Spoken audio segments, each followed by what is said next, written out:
मित्रों, गरुड़ पुराण के अनुसार मांसाहार पुण्य है या पाप, इस संदर्भ में एक छोटी सी कहानी आज मैं आप लोगों को सुनाने जा रही हूँ। बात उस समय की है जब भगवान श्री कृष्ण बालपन में थे। एक दिन एक पेड़ के नीचे बैठकर भगवान श्री कृष्ण बांसुरी बजा रहे थे। अचानक एक हिरन दौड़ता हुआ आया और भगवान श्री कृष्ण के पीछे आकर छुप गया।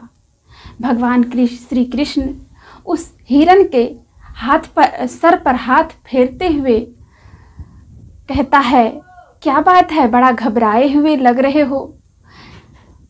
इतने में हिरन के पीछे से एक शिकारी उनका पीछा करता हुआ आया और कहा, यह मेरा शिकार है, इस पर मेरा अधिकार है, इसे मुझे दे दो।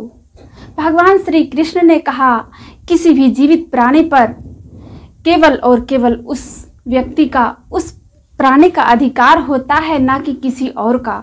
उस शिकारी ने क्रोध में आकर कहा, यह मेरा शिकार है, इसे मुझे दे दो, मैं इसे पकाकर खाऊंगा। भगवान श्री कृष्ण ने कहा, क्या तुम नहीं जानते मांसाहार पुण्य है या पाप? क्या तुम पाप के भागी बनना चाहते हो? क्या तुम धर्म को नहीं मानते? उस शिकारी ने कहा, मैं तुम्हारे जितना ज्ञानी तो नहीं, लेकिन मांसाहार गलत नहीं है। जहाँ तक मैंने सुना है, शास्त्रों में भी मैंने देखा है कि राजा लोग शिकार किया करते थे, और वैसे भी मैं इसे नीच योनि से मुक्त कर रहा हूँ, इसे बंधन से मुक्त कर रहा हूँ, तो इसमें पाप की बात कहाँ है? तो मांसाहार कैसे गलत हुआ? भगवान श्री कृष्ण ने सोचा, लगता है मांस खाने से इनकी बुद्धि समाप्त हो गई है, बुद्धि मंद हो गई है, सोचने समझने की शक्ति समाप्त हो गई है। भगवान श्री कृष्ण ने उस शिकारी से कहा, देखो, मैं एक छोटा सा कहानी सुनाऊंगा, उसके बाद तुम खुद विचार करना कि मांसाहार सही है या गलत। इस कहानी को सुनने के बाद तुम्हें जो लगे तुम वो करना, तुम अपने कार्य के लिए स्वतंत्र हो। उस शिकारी ने सोचा, इस कथा को मैं सुन ही लेता हूँ, इसमें मेरा मनोरंजन भी हो जाएगा और हिरन का मांस भी मुझे मिल जाएगा।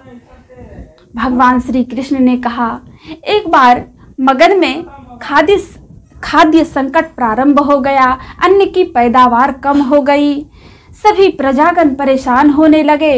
राजा ने समस्त प्रजाओं की महामंत्री गणों की बैठक बुलाई और सबों से पूछा कि राज्य में खाद्य संकट से उभरने के लिए तुम्हारे पास अगर कोई उपाय है तुम लोगों के पास, तो मुझे बताओ, इस खाद्य संकट से कैसे उभरा जाए।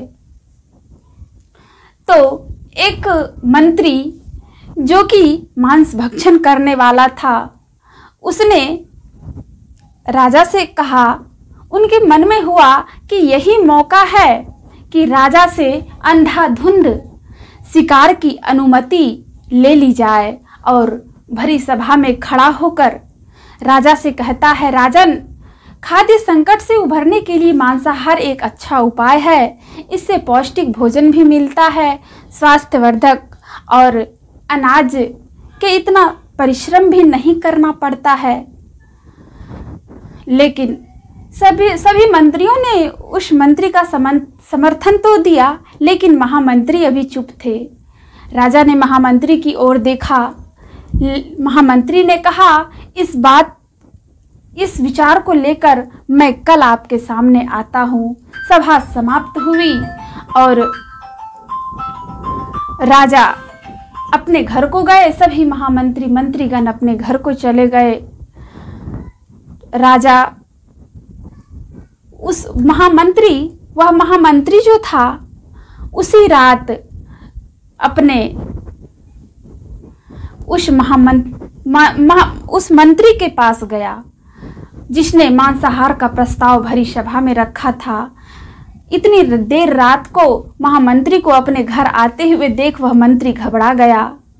उस महामंत्री ने मंत्री से कहा, देखो, संध्या काल में राजा की तबीयत खराब हो गई है।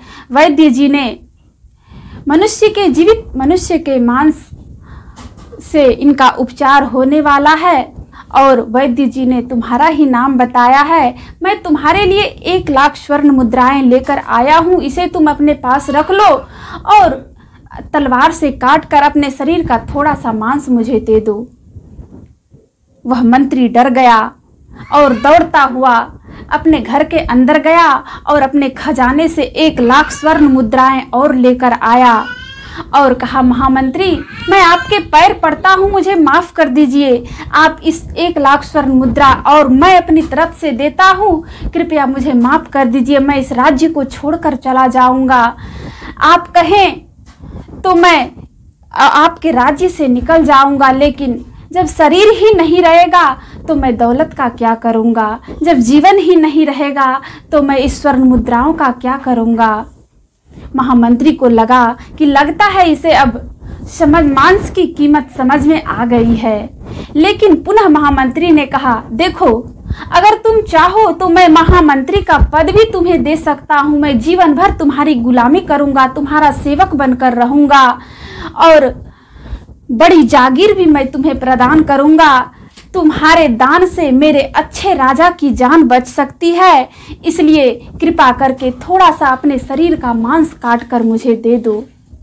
वह मंत्री दौड़ता हुआ अपने अस्तबल घोड़े के घर के पास गया और घोड़े को निकालकर भागने की तैयारी में लग गया। घोड़े को जैसे ही निकाला तो और अब निकलने ही वाला था, वह इस घर को छोड़कर, पूरे राज्य को छोड़कर भागने के लिए तैयार हो गया। तो महामंत्री ने कहा, मंत्री जी, अपने परिवार को पीछे क्यों छोड़े जा रहे हो?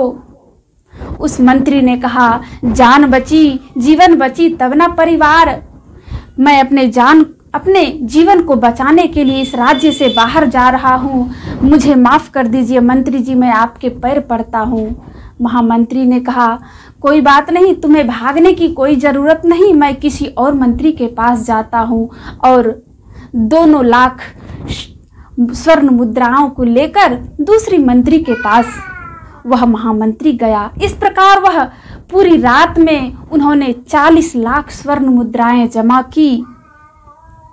लेकिन जिस मंत्री को जितनी शक्ति थी, अपनी शक्ति के अनुसार सबों ने, किसी ने 1 लाख स्वर्ण मुद्राएं, किसी ने 2 लाख स्वर्ण मुद्राएं दी, लेकिन किसी ने अपने शरीर का मांस काटकर कोई देने के लिए तैयार नहीं हुआ।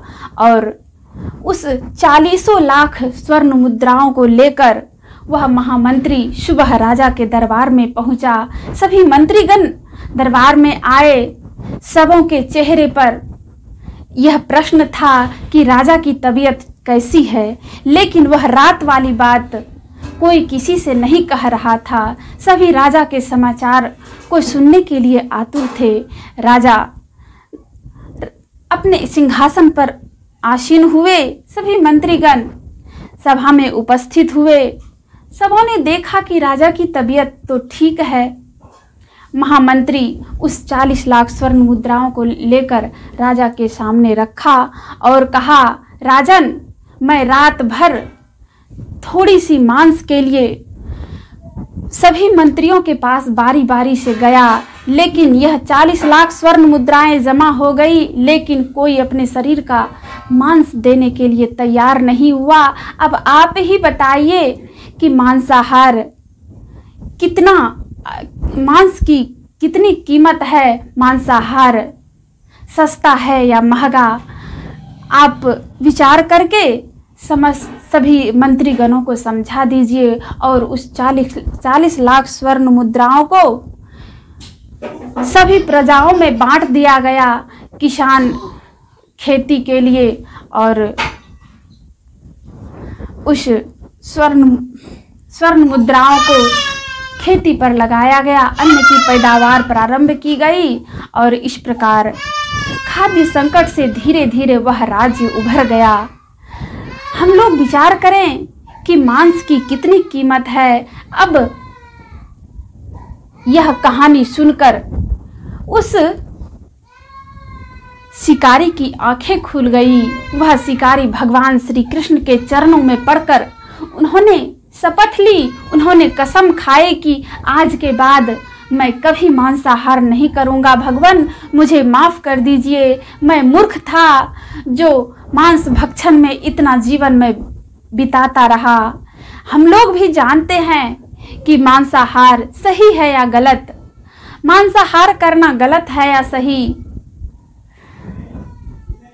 त्रेता द्वापर कलयुग सबों में प्रमाण, सबों का हम लोग जब धर्म ग्रंथों को पढ़ते हैं तो हमें प्रमाण मिलता है। हम सभी जानते हैं राम और रावण के बीच लड़ाई हुई। रावण कितना मांस भक्षण, मांस मदिरा खाने वाला था, लेकिन भगवान श्री राम मर्यादा पुरुषोत्तम की विजय हुई।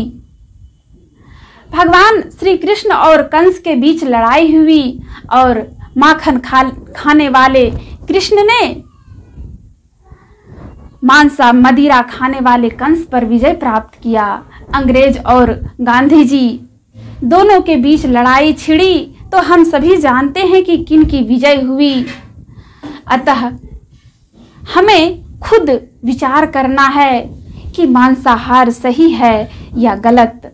बोलिए प्रेम से श्री सद्गुरु महाराज की जय।